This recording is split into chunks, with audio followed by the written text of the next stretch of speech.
দেখে লোভনীয় লাগছে, চলো বানাই। কি করে বানাবো? ফার্স্টে আমি রসুন ছাড়িয়ে নিচ্ছি।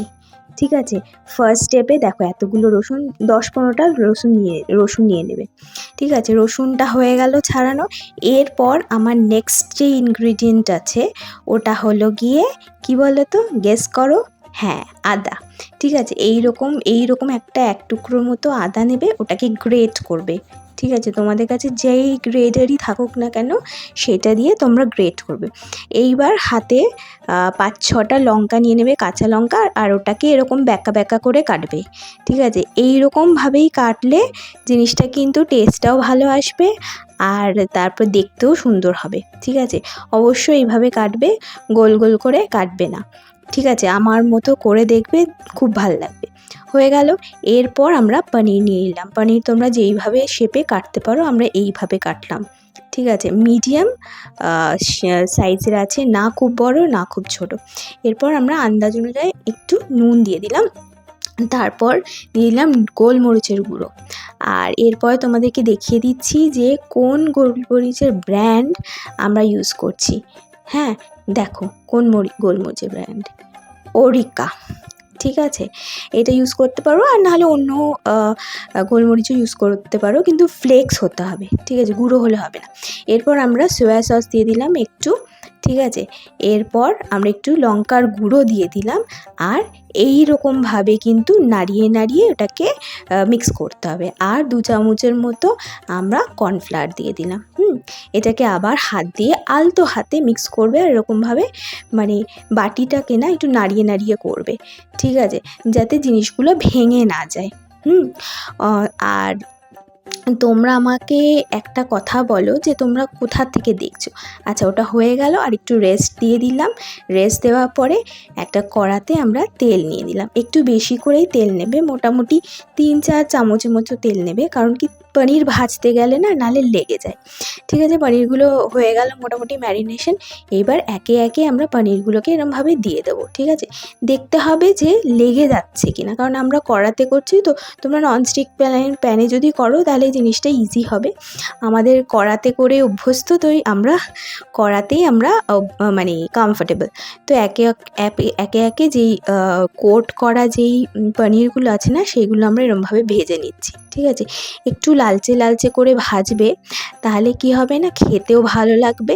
একটা কোটের যেই রসালো ভাবটা থাকে সেইটা খুব ভালো করে পনিরের ভেতরে ঢুকবে, আর খেতে ভালো লাগবে। এই রকমভাবে তোমরা বারে করে পনিরগুলোকে একটু করে মানে ভাজতে থাকো। একেবারে সব একসঙ্গে ভেজো না, তাহলে কি হবে, লেগে যাওয়ার চান্স বেশি হবে আর ভালো হবে না। ঠিক আছে, আর তোমরা বলো, তোমরা আমাদের এই রেসিপিটা কোন জায়গা থেকে দেখছো, কোন কান্ট্রি থেকে দেখছো, কোন লোকেশন থেকে দেখছো, অবশ্যই জানাবে। ঠিক আছে, এই রকমভাবে ভেজে নেওয়ার পরে আমরা এইভাবে তুলে নিচ্ছি। ঠিক আছে, তুলে নেওয়ার পরে আমাদের নেক্সট স্টেপ আছে। আর এই রেসিপিটা না পুরোটাই দেখবে, কারণ কি একটু আলাদা। চলো, আমাদের সব ভাজা হয়ে গেল। এবার আরেকটা ওই তেলেই আমরা কি করছি, দারচিনি দেব, তারপরে হচ্ছে এটা এলাচ দেব 2 টুকরো 3 টুকরো, এরকম বেশি দেওয়ার দরকার নেই। ঠিক আছে, এই গোটা গরম মশলা যেটা আছে না, সেইটা ফ্লেভারের জন্য অস্বাভাবিক ভালো। তো দেখবে এটা দেওয়ার পরে একটা সুন্দর গন্ধ বেরোবে। তারপরে আমার যে কেটে রাখা পেঁয়াজটা আছে, ওটা তোমাদেরকে কাটাটা দেখায়নি। সেটা হচ্ছে এরকম একটা পেঁয়াজকে দেখবে স্কোয়ার করে কাটবে। হ্যাঁ, ফালি করবে, একদিকে ফালি করে ওটাকে 4 টুকরো করবে। এরকমভাবে প্রত্যেকটা পেঁয়াজকে কেটে ফেলবে। কেটে তারপরে এটাকে এরমভাবে দিয়ে এরপরে নুন দিতে হবে অল্প। ঠিক আছে, নুনটা দিলে কি হবে বলো তো, পেঁয়াজটা নরম হবে। ঠিক আছে, ওই কাঁচা যেই ভাবটা আছে না, পেঁয়াজের কাঁচা ভাবটা, সেটা চলে যাবে। আর এইটার সঙ্গে যেই গোটা আমরা গরম মশলা দিয়েছি, সেইটার সঙ্গে ব্লেন্ড হয়ে একটা সুন্দর ফ্লেভার বেরোবে। তো তারপরে আমরা দিয়ে দিলাম আদা।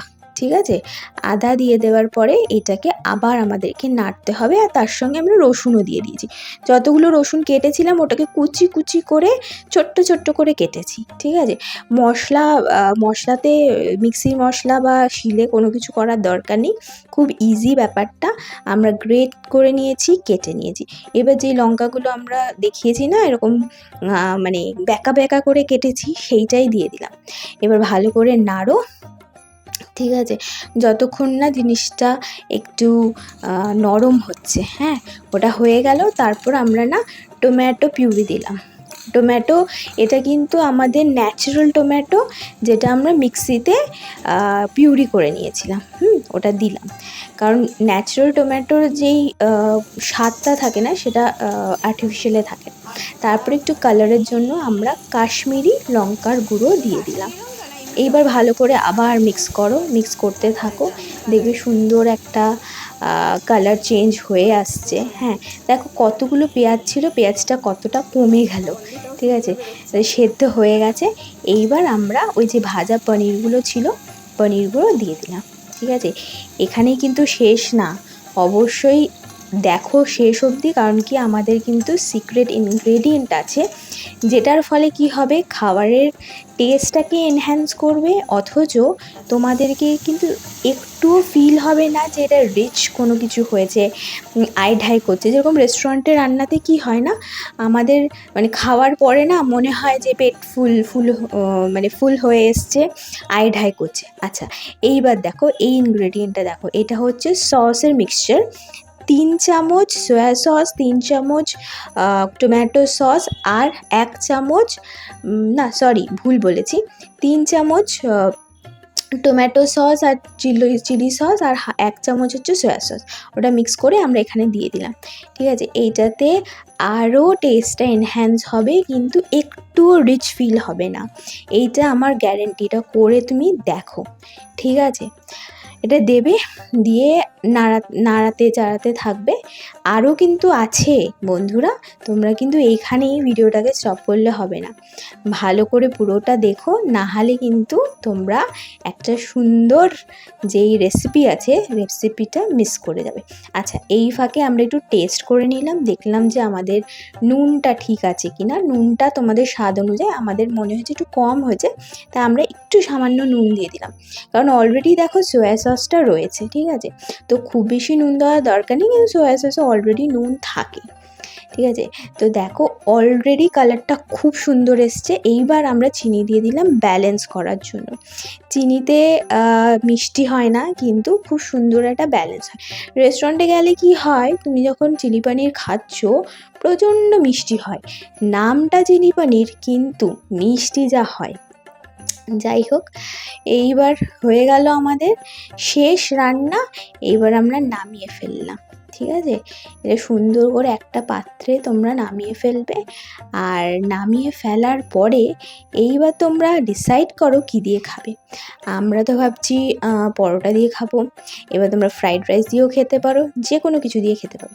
কেমন লাগলো রেসিপিটা জানিও। Thank you.